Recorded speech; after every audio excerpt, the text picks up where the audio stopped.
जितने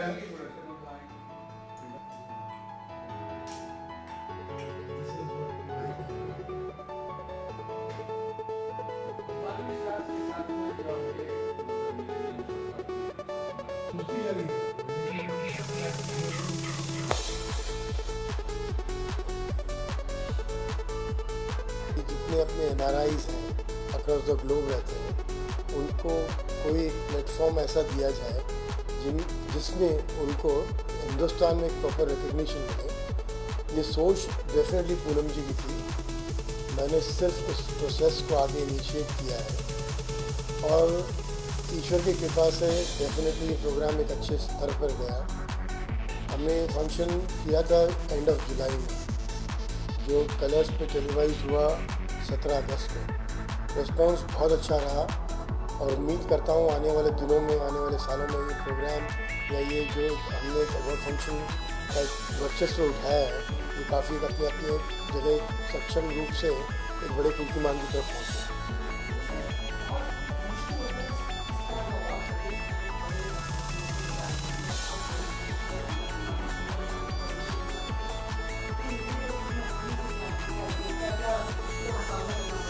वैसे तो ईजी आज कुछ भी नहीं है हिंदुस्तान में। मैं ये बोलूँ अगर कुछ चीज़ सिंप्लीफाई हो रही है तो नहीं हो रही है। डेफिनेटली हर चीज़ में मुश्किलें हैं, चाहे वो कुछ छोटे छोटे परमिशन हो। और वेन्यू एक मेरा ये कहना कि एक अवार्ड फंक्शन किया हमने, बड़ा सिंपल लगता है बोलने में, लेकिन उसमें जो मुश्किलें हमने फेस की, जो तकलीफ़ें झेली, जो रातें हमने ख़राब की, या हमने कुछ रातें ऐसी भी निकाली जहाँ पे बिल्कुल बेबस लाचार थे कि ये प्रोग्राम हो पाएगा कि नहीं हो पाएगा। काफ़ी कुछ मुश्किलें आई, काफ़ी कुछ दौर ऐसे गुजरे जहाँ पे इवन पूनम जी को बीच में लगा कि नहीं भाई, आई थिंक अपने को कहीं एक बार विड्रॉ कर लेना चाहिए। समय मैं उस माइंड फ्रेम में नहीं था कि अपने विड्रॉ करना है, कि हम काफ़ी आगे बढ़ चुके थे प्रोग्राम को लेके, और दैट वाज अ थॉट कि भाई इसको कैसे भी फ्लोर पे लाना है। करीब करीब 10 महीने लगे इस प्रोजेक्ट को फ्लोर पे आने में। मेरे लिए ये बोलना आज बहुत आसान लगता है कि एक प्रोग्राम हमने कर दिया, बहुत मुश्किल था। लेकिन आदमी जब तक कोई चीज़ के लिए आगे नहीं बढ़ता तब तक वो सीखता भी नहीं। जैसे पोइट्री थी, जब मैं बच्चा था या मैं जब स्टूडेंट था स्कूल के दिनों में, चींटी के ऊपर एक पोइट्री थी। नन्ही चींटी जब दाना लेकर चढ़ती है, चढ़ती दीवारों पे से 100 बार फिसलती है, चढ़कर गिरना, गिरकर चढ़ना ना उसका करता है, कोशिश करने वालों की हार नहीं होती। That was the title. बस वही एक थॉट लेके हम भी आगे बढ़े कि चलो कोशिश करनी है। बिल्कुल कोशिश की और सफल हुए।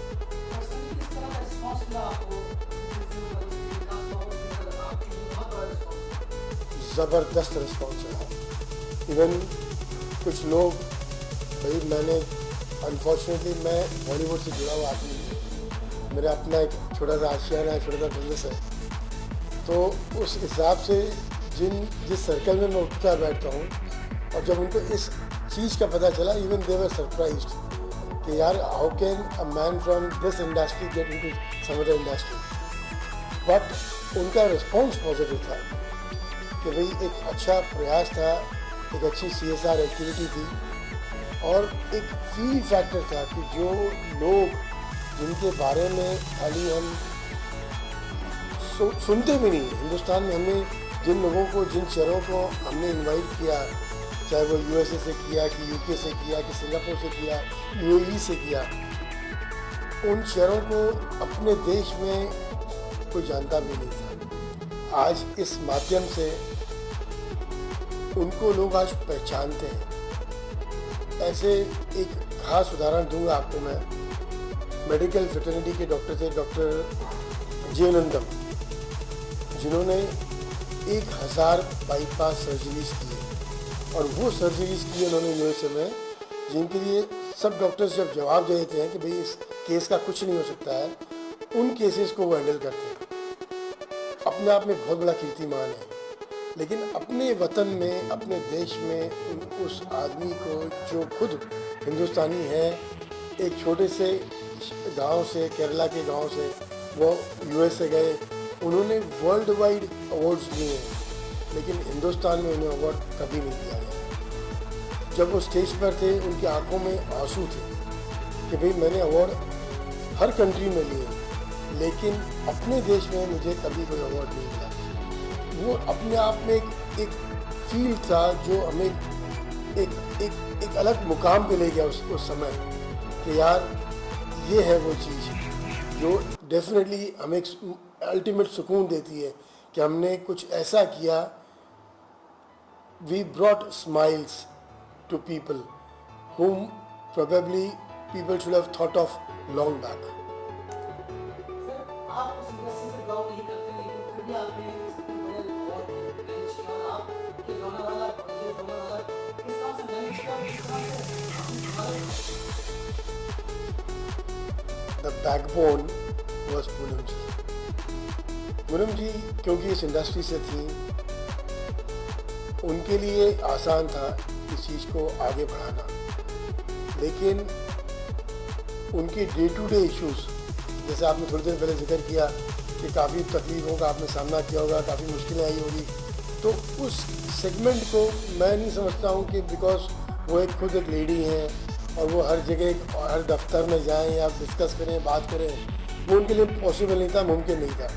वो फॉर्मेट मैंने संभाला, इस वजह से जो तालमेल था पूनम जी का और मेरा, we could take it forward very smooth.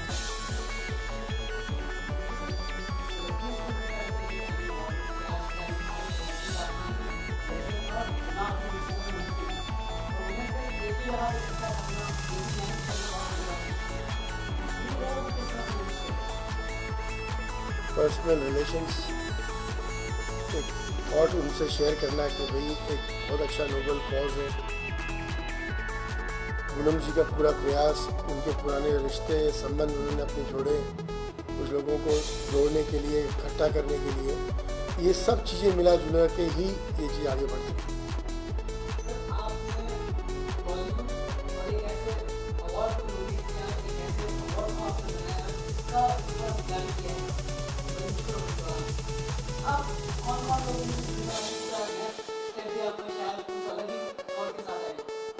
नहीं, कौन कौन लोग जुड़ेंगे इस समय ये बोलना मुश्किल है, लेकिन जैसे मैंने आपको कहीं बताना रह गया, हर जैसे हमने अलग अलग सेगमेंट्स डिसाइड किए वर्ड्स के, hospitality, medicine, literature, different segments of society.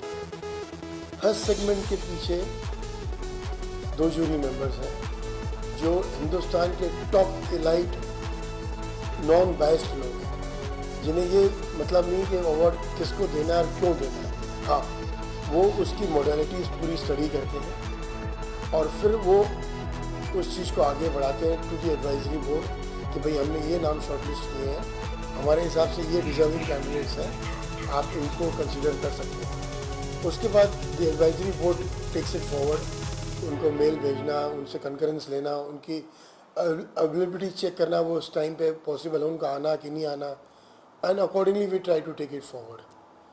Possibility और लोगों का जुड़ना, मैं नहीं चाहता या मैं नहीं सोचता कि कोई इन जूरी मेंबर्स को मैं हमारा कोई भी थॉट है छेड़ना, बिकॉज हमारी जूरी इज़ वेरी लाइट। आज इंडिया की, हिंदुस्तान की टॉप जूरी मेंबर्स हमारे साथ में हैं for every segments, and trust me, non biased होना और एक अवार्ड को एक अपने आप में एक उस चीज़ का एक स्वरूप दिलाना कि भाई एकदम टोटली नॉन बायस्ड अवार्ड दिए गए, दैट इज़ वेरी इंपॉर्टेंट। और हमारा वही प्रयास है और कोशिश आखिरी दम तक यही रहेगी कि